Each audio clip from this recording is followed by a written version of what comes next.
Olá, meus amigos, uma boa noite a todos. Sejamos todos nós bem-vindos a mais um estudo da obra O Evangelho segundo o Espiritismo. Nós começamos a semana passada o suicídio e a loucura do capítulo 5, item 14. Mas nós lemos muito, não foi, gente? Nossa, lemos demais. Não finalizamos nem o primeiro parágrafo. Essa tia fala muito, né, gente? Então, nós estamos no item 14. Vamos retomar só a leitura do 14, mas nós vamos começar a comentar a partir de com efeito, ainda dentro do item 14, tá bom? Vamos orar, gente?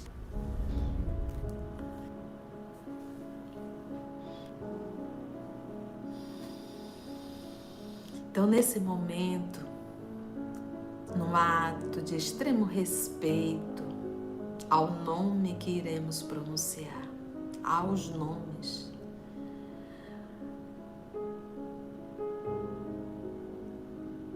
acima de tudo ao nosso Pai Criador, que não pronunciamos o nome, mas que Jesus nos ensinou a chamá-lo de Pai, o nosso Criador. E ao nosso irmão maior, nosso mestre por excelência, o nosso Mestre Jesus, a quem carinhosamente chamamos amor de nossas vidas. Com a tua permissão, Senhor, aqui estamos mais uma vez. Cada um que aqui está te busca, Senhor, através do Evangelho. Cada um dentro do seu lar, mas que nesse momento nós somos uma única família, um único lar. E esse lar, Senhor, pode ser transportado para o teu coração no Lago do Tiberíades. E nós gostaríamos, Senhor, de te rogar que o Senhor falasse conosco essa noite, nos inspirando, nos ajudando na compreensão, confortando o nosso coração e ajudando-nos, Senhor, a entender que devemos sair da fila do pedinte e começarmos a entrar na fila daqueles que se propõem a ser teu servo, sermos ceareiros, nos colocarmos na condição de teu instrumento para ajudar a todos aqueles que precisam. Que cada lição nós possamos nos fortalecer para que possamos ser um instrumento da tua paz. Que possamos entender quando o Senhor nos ensina que deve ser feito a vontade de Deus e não a nossa. E que na nossa oração possamos sempre dizer: Pai, seja feita a tua vontade. Dá-nos força para o discernimento e para sabermos aceitar o que é verdadeiramente melhor para cada um de nós. Obrigada, amor amado. E que o estudo dessa noite, que vai falar da loucura e do suicídio, temas tão atual em nossas vidas, porque nunca a humanidade esteve e está tão doente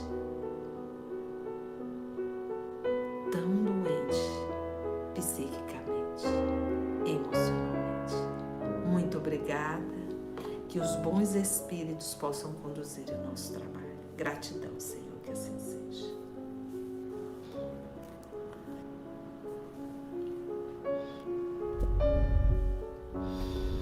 E é exatamente isso. A humanidade nunca esteve tão doente como nesses últimos anos, né? Um alto índice de suicídio, inclusive no nosso país, no nosso Brasil brasileiro. Era muito comum nos países europeus e asiáticos, mas hoje chegou aqui.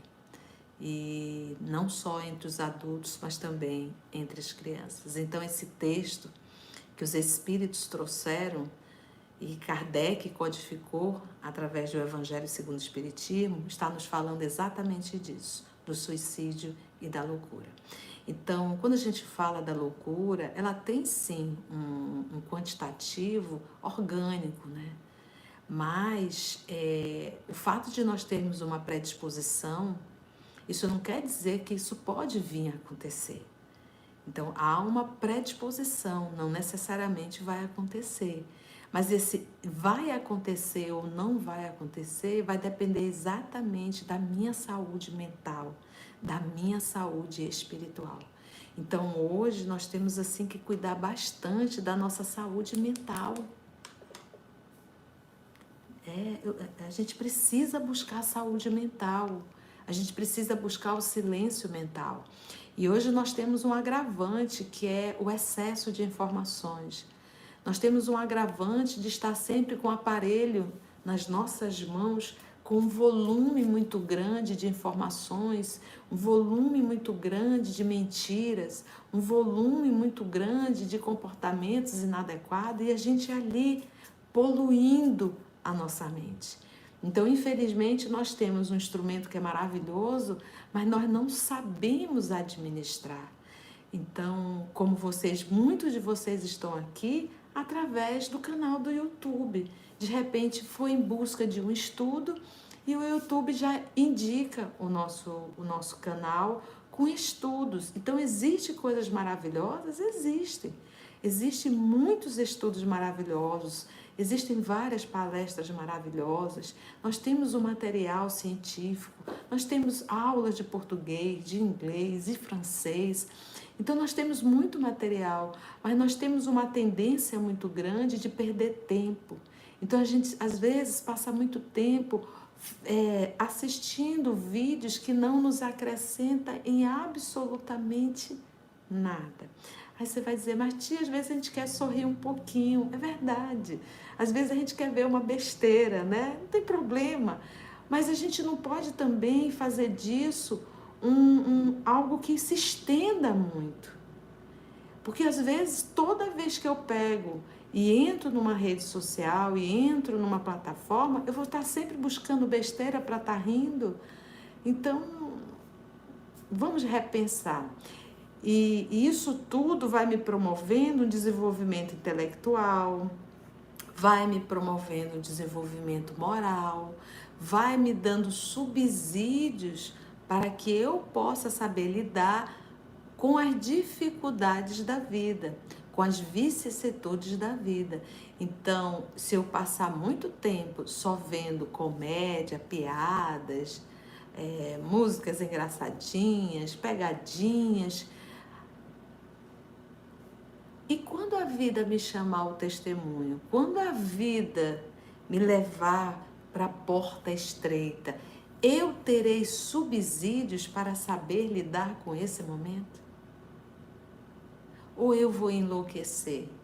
Ou eu vou optar em acabar com tudo e ir pelas portas do suicídio? Então é isso que nós devemos sempre estar pensando. Então eu preciso estar munidos de instrumentos para que quando a vida me chamar ao testemunho, porque ela chama, eu possa saber lidar com tudo isso. Então hoje você olha para sua mãe, você olha para o seu pai, mas daqui a pouco eles não vão estar aí. Eles vão adoecer. Você está preparado para isso? De repente você olha para o seu esposo, para a sua esposa, e você olha e diz, um momento, eles também poderão adoecer. Você já pensou nisso? Você olha para os seus filhos, eles adoecem. As pessoas desencarnam. A vida profissional, às vezes, ela toma um outro percurso, um outro caminho. Eu estou preparada para isso? Às vezes, a vida financeira, ela toma um percurso difícil. Nós estamos preparados para isso? Não só de forma individual, mas de forma coletiva. Então, nós temos que parar para entender que a vida na Terra não é uma comédia, que a vida na Terra não é brincadeira, que a vida na Terra é algo muito sério e que exige de nós um comportamento amadurecido. Senão, nós vamos adoecer cada vez mais a nossa mente, tá bom? Então vamos lá? Eu vou só voltar no 14, mas só uma leitura do que a gente já comentou. A calma e a resignação, adquiridas da maneira de considerar a vida terrestre e a confiança no futuro, dão ao espírito uma serenidade que é o melhor preservativo contra a loucura e o suicídio. Olha só, é o melhor preservativo contra a loucura e o suicídio.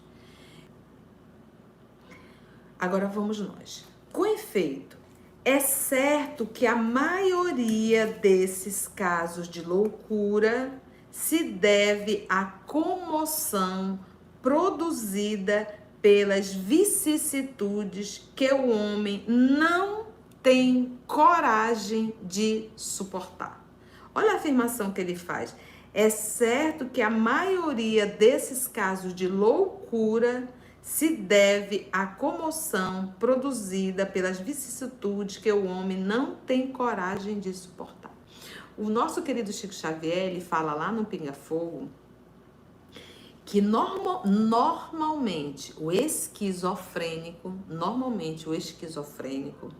em vida anterior foi aquele que cometeu um homicídio e logo depois o suicídio. Então, Deus não construiu alguém com esquizofrenia. Deus não construiu alguém com síndrome do pânico. Deus não construiu ninguém com qualquer patologia. Nós construímos as patologias. Nós construímos com as nossas escolhas, com as nossas revoltas, com as nossas atitudes. Nós adoecemos a nossa mente com os nossos excessos. Olha, nós vivemos uma época onde nós tínhamos muitas pessoas com a neurose de se achar gorda, que elas entravam naquele processo de anorexia. Lembra disso? Nós tivemos várias pessoas com processo de anorexia, querendo uma magreza, um estereótipo que o mundo da moda estava impondo. E muitas jovens entrando nisso, sem querer comer para ficar magras, esqueléticas. E isso é uma forma de adoecimento da mente. Então hoje a pseudo-beleza, a pseudo-harmonia facial, a pseudo-corpo perfeito tem adoecido a mente de muita gente. Então o nome disso é adoecimento mental, aonde você perdeu a sua linha da razão, da lógica, do bom senso. Do bom senso. E nós entramos numa monoideia, o nosso assunto é só esse, a gente só fala disso, a gente só busca isso. E quando a gente entra nesse processo, nessa monoideia, nesse processo auto-obsessivo, a gente só vê aquilo, a gente só fala aquilo. Porque às vezes a gente entra numa monoideia em relação ao corpo, em relação ao dinheiro, em relação ao trabalho, em relação a um relacionamento. A pessoa respira aquilo, só fala aquilo, só pensa naquilo. E aonde está Deus na vida dela? Não está. Então vamos pensar na nossa saúde mental.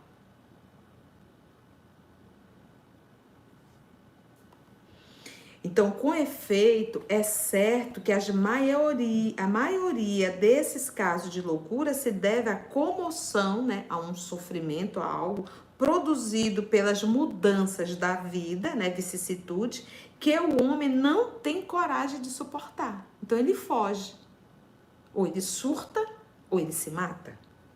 Se, portanto, pela maneira com que o Espiritismo faz encarar as coisas deste mundo, O homem recebe com indiferença, mesmo com alegria, os reveses e as decepções que o teriam desesperado em outras circunstâncias.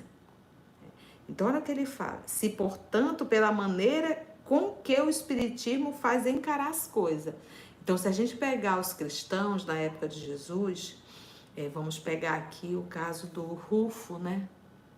O caso do Rufo eu já citei aqui, mas eu volto a citar. O Rufo, ele tinha certeza da vida após a morte.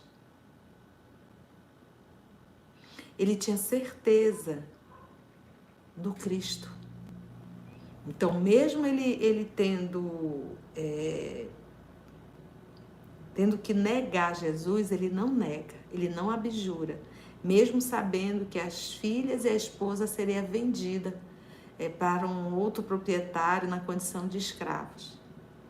E ele não nega Jesus, porque ele tinha certeza. Então, olha, gente, que momento de dor, de sofrimento. E antes dele ser morto, o comprador da sua esposa e das filhas chegou bem próximo dele e disse assim: morra em paz, eu sou cristão. E aí ele deu um sorriso. Então, gente, nós não somos chamados a esse testemunho de Rufo, nenhum de nós. Nós somos chamados a testemunhos de relação, de traição, das perdas, né? Seja materiais, das decepções, da própria saúde. Então, nós somos chamados a testemunhos ainda em um grau que a gente dá conta. Por isso é que diz o nosso Senhor que não é colocado fardo que nós não temos condições de carregar. Todo fardo que nos é posto, e esse fardo, normalmente, o peso dele, foi eu que dei. Foi eu que dei. Então, mas mesmo assim, ele só coloca o fardo que a gente dá conta de carregar. Então, quando a gente vê, por exemplo, pegando novamente o livro Missionário da Luz, o caso daqueles 4 filhos daquela mãe que aprontaram muito, que vão reencarnar, 2 paralíticos, um doente mental e a moça também com problemas. Aí tu pensa assim, mas o erro dele foi só dessa encarnação? Não. Isso já foi o último recurso, agora vem a dor. Então, nós não sabemos se essa encarnação, se essas oportunidades que nós estamos tendo, se já é o último recurso. Se for o último recurso, eu já venho numa situação precária. Então, quantos de nós não estamos repetindo os nossos erros? Repetindo. Milenarmente, repetindo e repetindo. Aí chega uma hora que tem que tirar da gente o livre-arbítrio. A gente vem em regime de prisão, tá? Não vamos esperar. Tia, como é que eu posso saber se é o último recurso? Não, isso não é importante. O importante é você saber o que deve ser feito e fazer. Isso é que é importante. Não é importante eu saber se é o último recurso, mas é importante eu saber o que eu devo fazer. E o que eu devo fazer, tia? Porta estreita, sacrifício. Nunca escolha a porta larga. Não escolha a porta para atender os teus prazeres. Se você está escolhendo a porta larga para atender os teus prazeres, nós vamos tirar 0. E pode ser o último recurso. Entendeu, gente? É bem cartesiano mesmo. Se, portanto, pela maneira com que o Espiritismo faz encarar as coisas deste mundo, o homem recebe com indiferença, mesmo com alegria, os reveses e as decepções que o teriam desesperado em outras circunstâncias.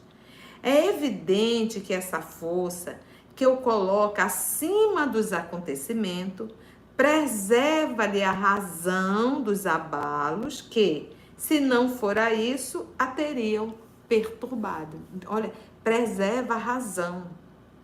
Então, por exemplo, eu paro, não sou exemplo para ninguém, tá? Mas, por exemplo, eu paro e vejo nos meus últimos 10 anos, né, principalmente com os meus amores, e outras situações dolorosas, mas em particular as mais dolorosas realmente foi a enfermidade, tanto do meu pai quanto da minha mãe. Eu digo, meu Deus, se eu não tivesse essa doutrina, eu não teria aguentado, não. Não teria. Então a doutrina, ela já vai fazer 1 ano que a mamãe partiu. Olha como passa rápido, gente. Então a doutrina, ela nos dá uma base, ela nos fortalece, ela nos firma, ela nos dá fé. Imagina se a gente não tem. Então, se eu estudo essa doutrina há 32 anos, é para ela me dar subsídios para eu saber viver as dificuldades da vida sem me abalar tanto, sem me desesperar. Obviamente que não é que a gente não vá sentir. Sentir faz parte ainda da nossa condição humana. Mas o que eu vou fazer com o que eu estou sentindo, isso aí entra as informações, o consolo da doutrina espírita. Então, a teriam perturbado. Item 15.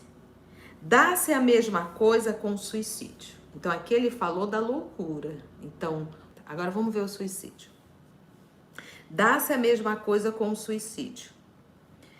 Se excetuarmos, ou seja, excluirmos os que se dão em estado de embriaguez e de loucura, né?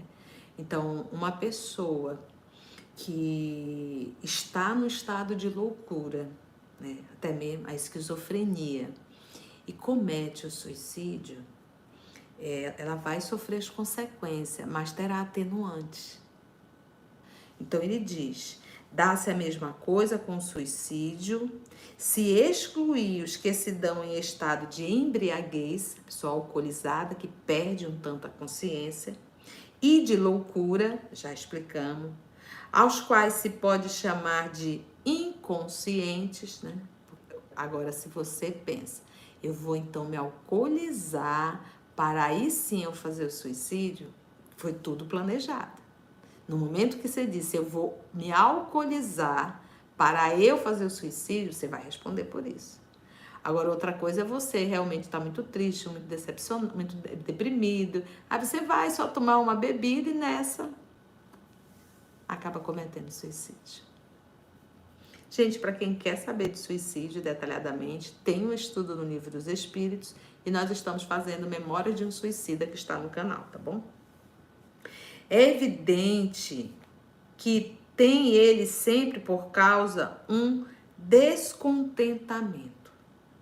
Sejam quais forem os motivos particulares apontados. Então, ninguém se mata porque está morto de feliz. Ninguém surta porque está morto de feliz. Então, há um descontentamento em alguma situação.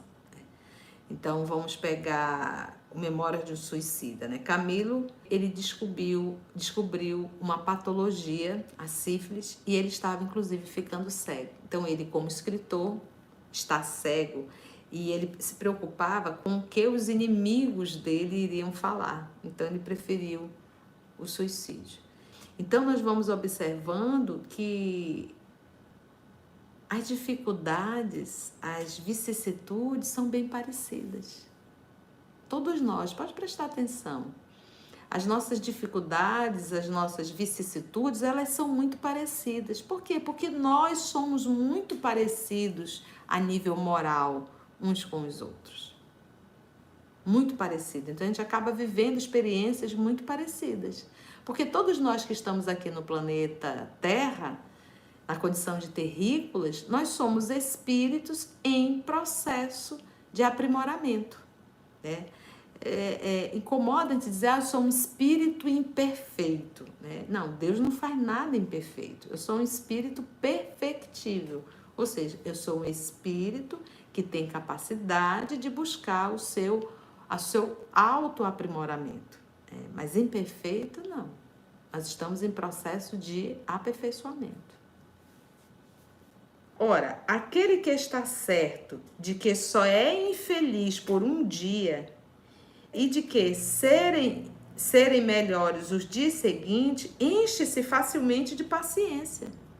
Então, quando a gente está vivendo uma situação difícil, a gente acha que aquilo não vai acabar.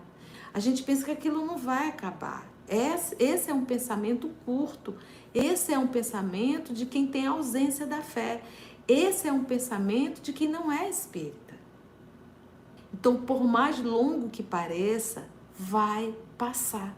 Chega uma hora que acaba. Então, se eu começo a entender, como diz Emmanuel, o que é uma encarnação? É uma hora. E muitos de nós não passamos essa uma hora em provação. Às vezes a gente tem uma vida de 60, 70, 80 anos, lá para os nossos 60, 70, é que o carro começa a dar um defeitozinho. É que as coisas começam a apertar. Mas em compensação, quando a gente olha para trás, meu Deus, eu tive tanta saúde, mas eu não fiz muita coisa não. Quase sempre me enrolei, foi mais. Não é verdade? Então olha a misericórdia divina. Então a gente entender que o momento da enfermidade, o momento da dificuldade é passageiro, vai passar. Aquele que está certo de que só é infeliz por um dia e de serem melhores os dias seguintes, enche-se facilmente de paciência. Só se desespera quando não vê nenhum termo, nenhum final aos seus sofrimentos. E que é a vida humana com relação à eternidade, se não bem menos que um dia? Então, se eu tenho uma visão da vida espiritual e eu sei que esse momento de dificuldade, esse momento de dor, ele tem um propósito de correção, um propósito de educação, um propósito de amadurecimento, um propósito de me chamar a atenção. Às vezes a enfermidade é uma advertência na minha vida, para ver se eu volto para o eixo, porque às vezes, meus irmãos, a gente com a saúde, a gente sai totalmente da reta, da evolução. E aí o papai, por amor, manda uma doença como uma advertência. E normalmente vem a cura depois, aí eu volto para a reta. Então que eu possa entender que eu tenho que permanecer na reta. Eu tenho que permanecer na reta. Então, às vezes, ele manda a doença, ele manda a cura, a gente se cura, a gente esquece tudo e sai novamente da reta. E começa a fazer tudo errado de novo. Mesmo tendo a oportunidade de uma nova chance. Nenhuma encarnação. Em uma encarnação. Então, mas para o que não crê na eternidade e julga que tudo se acaba com a vida, que se deixa abater pelo desgosto e pelo infortúnio, só vê na morte a solução para as suas amarguras. Nada esperando, acha muito natural, muito lógico mesmo, abreviar as suas misérias pelo suicídio.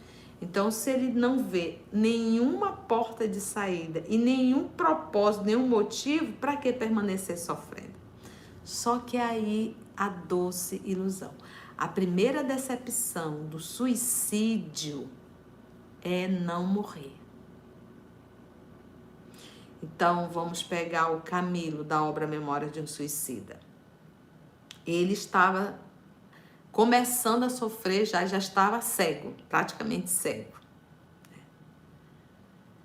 E a enfermidade tomando o curso, cometeu um suicídio. Então agora, ele está no mundo espiritual, cego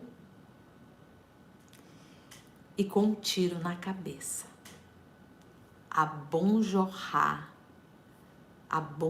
Isso aí só quando a gente estuda perispírito para nós entendermos por que ele no mundo espiritual sente a dor e sente como se fosse um sangue escorrendo, vermelho, lambuzando ele constantemente. Você tem noção do que é isso? Uma pessoa que se joga de um edifício, ela se vê constantemente se jogando. É desesperador, por isso que enlouquece.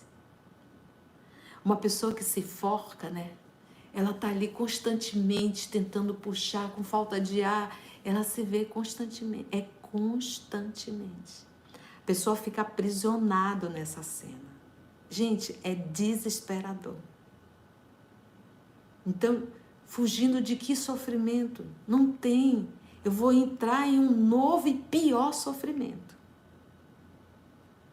Então, que possamos entender que por mais que seja muito difícil, por mais que as dores sejam grandes, por mais que a decepção foi enorme, por mais... vai passar. Ah, eu me sinto uma pessoa sozinha. Calma, vai passar. Porque às vezes nós reencarnamos em um grupo que nós não temos a mínima afinidade, mas a gente tem um grupo espiritual. Então a gente tem que entender que a vida na Terra é breve, é só 1 hora, passa rápido, vale a pena. E às vezes, gente, hoje não tem uma solução, às vezes amanhã aparece a solução.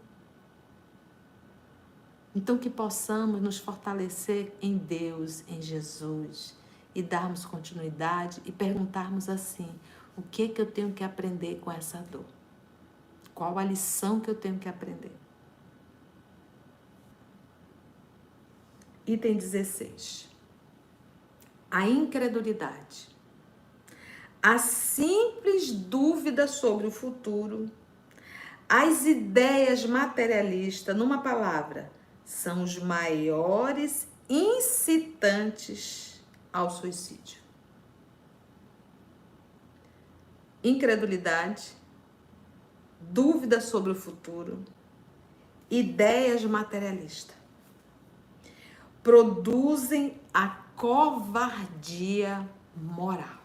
Porque, na verdade, quando eu quero fugir, não quero fazer o enfrentamento das dificuldades, porque, gente, a gente foge. Se tem um ente querido, aí você diz, eu prefiro guardar a lembrança da pessoa. Foge. Quantos de nós não visitamos um ente querido nosso ou não cuidamos porque a gente não quer ficar frente a frente com o sofrimento? O nome disso é covardia moral. Porque para eu fazer um enfrentamento das dores, eu preciso ser um ser com coragem moral. Então, o covarde moral, ele não amadurece, ele não cresce. Porque quem me faz amadurecer e crescer, quase sempre, são as provações. Então, que eu não possa me acovardar frente à dificuldade. Senhor, Jesus se acovardou frente à cruz, aceitou calado para nos ensinar, porque a cruz não era dele. Era só para nos ensinar. Olha, eu vou ensinar para vocês, apesar de você não ter absolutamente nenhuma responsabilidade, que era o caso dele, eu vou mostrar para vocês como é que é viver aqui na Terra. Como é andar no Calvário. Como é carregar uma cruz. Gritando, berrando, se revoltando, questionando a Deus. Para nós, um silêncio. Mas ele estava constantemente em sintonia com o Pai. E é isso que nos falta, sabe, gente? Para você que está no hospital, você é filho de Deus. Eleva teu pensamento em oração. Peça ao Pai, peça a Jesus força, coragem, discernimento, para que você que está no hospital possa dizer, meu Deus, por que eu estou aqui? O que eu andei fazendo? Quais as lições que eu tenho que tirar disso aqui? Então, esse é o nosso movimento. Então, estar em contato com o Pai. Em cada situação que nós venhamos a viver. Meu Pai, que decepção foi essa? Mas me dê força, coragem, para que eu não deseje mal, para que eu não revida. Me ajuda, Senhor. É isso que nos falta, essa sintonia com o nosso Pai Criador. E tenha certeza, não tenha dúvida, a força vem. Ou se vem.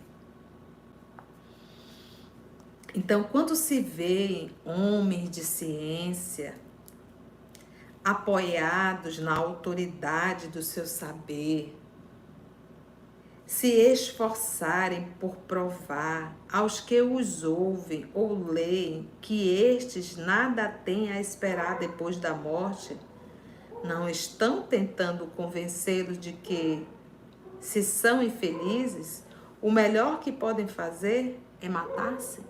Então você imagina o que é um homem de ciência, se é que eu posso chamar homem de ciência, negar a espiritualidade, negar a vida após a morte e dizer ao seu paciente ou à humanidade: você vai morrer e vai acabar tudo, não existe absolutamente nada depois da morte.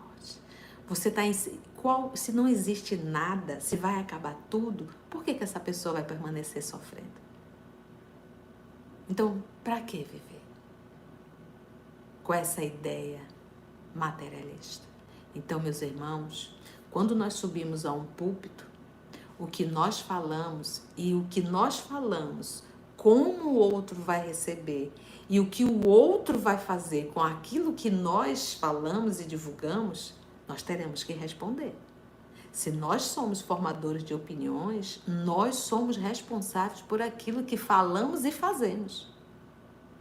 Então imagina depois de uma palestra dessa, de um ser materialista, uma criatura que está lá com suas enfermidades, que mal ele sabe, ele está ali ouvindo, ele disser, não tem sentido, chega em casa e dá um tiro na cabeça. Você acha que o palestrante não vai ter responsabilidade? Vai.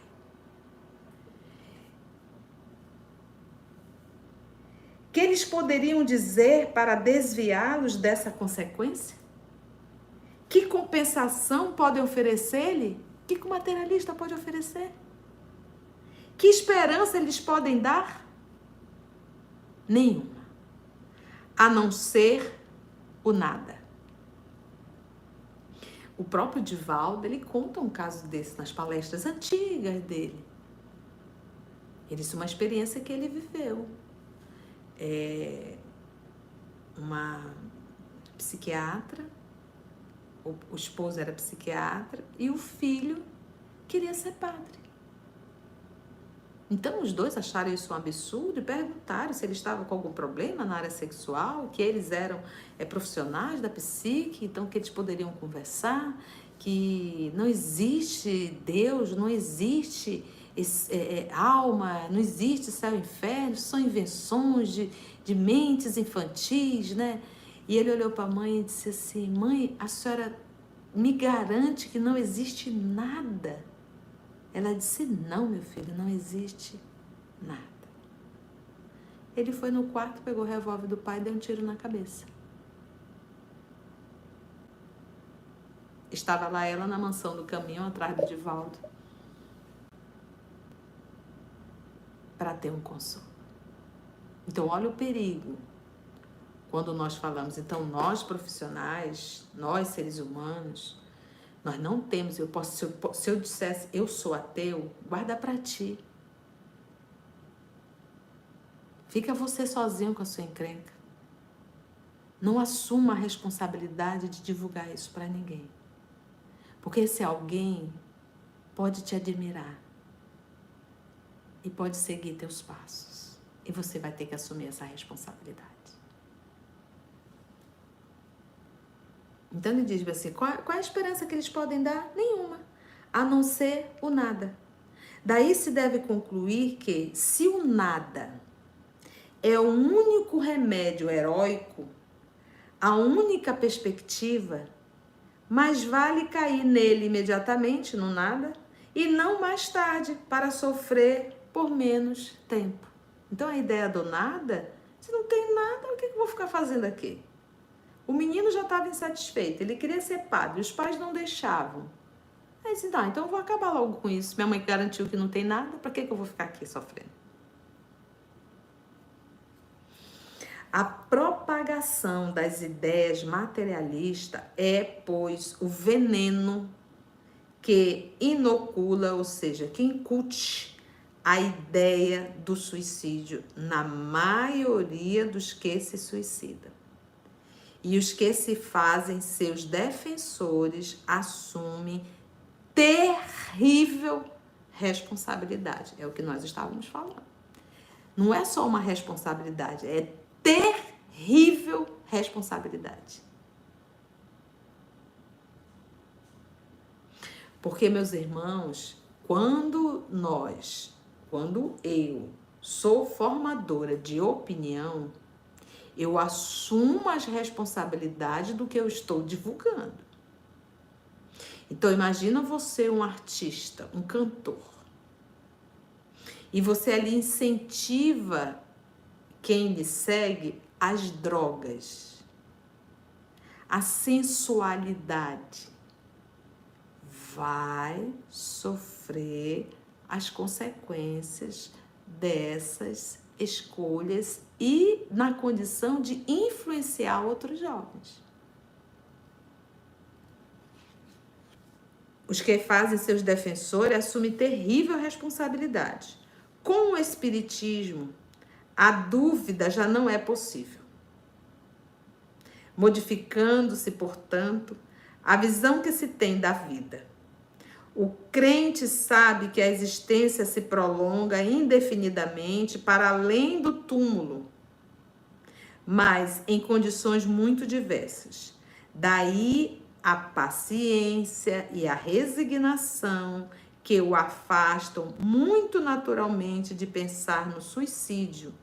Daí, numa palavra, ele grifou a coragem moral. Então, que possamos buscar essa coragem moral para enfrentar os dissabores, as dificuldades e as decepções da vida. Mas enfrentar com coragem. O corajoso, o guerreiro, ele está sempre em cima do cavalo. Alto, firme, vamos lá. Não é se arrastando não e nem reclamando. Vamos passar com força, com coragem, lutando sempre até o final. Nada de autopiedade, nada de desistir. O bom soldado, ele não desiste, ele está sempre de pé em luta. Então é esse o nosso movimento. Passou uma dificuldade, estamos vivendo uma dificuldade, vamos lá. Vamos lutar até o final. Mas lutar com coragem e coragem moral. Foi bom, gente? Então vamos fazer a nossa prece de gratidão?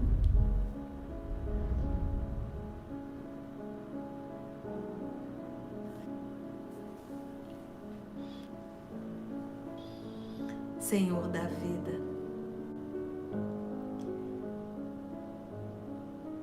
que essa oração feita com muito respeito, com a união de vários corações aqui, nós gostaríamos de te agradecer por essa oportunidade. Nós gostaríamos, Senhor, que essa vibração possa chegar a todos os hospitais, aos nossos irmãos que estão em tratamento, aqueles que desencarnaram, mas em particular, Senhor, aqueles que sofrem a pressão psíquica, para que eles, Senhor, possam te buscar na fé. E aqueles, Senhor, que cometeram suicídio, que sofrem no mundo espiritual, que eles possam ser amparados pela Mãe Santíssima, a Mãe querida. Obrigada, Divino Amigo, por mais uma oportunidade. Envolva-nos a todos nós e que nós possamos buscar sempre a alegria de viver pela oportunidade que temos de estarmos aqui para aprender, para melhor te servir. Obrigada, amor querido. Obrigada, amigos espirituais. E agradecemos ao nosso Pai Criador. Que assim seja.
EOS Manaus.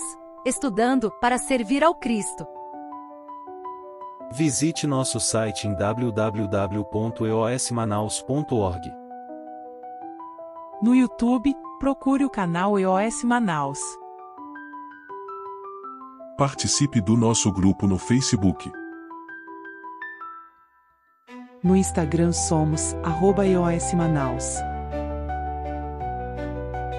Escute e estude na Rádio Manaus de Estudos Espíritas. Estamos, também, em diversas plataformas de áudio. Procure EOS Manaus, no seu aplicativo preferido. EOS Manaus. Estudando para servir ao Cristo.